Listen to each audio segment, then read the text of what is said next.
Lexington shows up in a big way when there's natural disasters. In eastern Kentucky's floods, out in western Kentucky's tornadoes. But right here we have an epidemic and a pandemic where our children are not getting fed, and we are so nervous about the spring break. Councilmember Tana Fogel serves Lexington's 1st District, and she says many parents throughout the city will face challenges next week with feeding their children.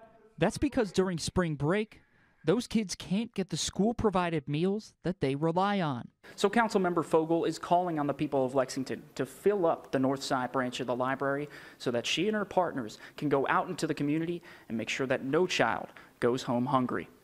They're inviting any families in need to come to one of 5 parks next week. Those are Coolevin, Charles Young, Dunbar, Green Acres, and Winburn. Not only are we going to feed children in the park, we're going to send backpacks home with them so that they can eat during the night. Fogel has partnered with CHI St. Joseph and others to recognize that hunger doesn't take a spring break, and she hopes people will support their effort to combat this issue over the next week. Kids can't learn if they're hungry. Kids, can't have fun if they're hungry.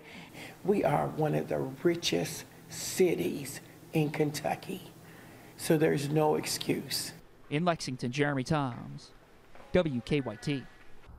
And they are taking donations right now at the North Side branch of the public library, or you can deliver them straight to the parks starting on Monday from 11 a.m. to 1 p.m.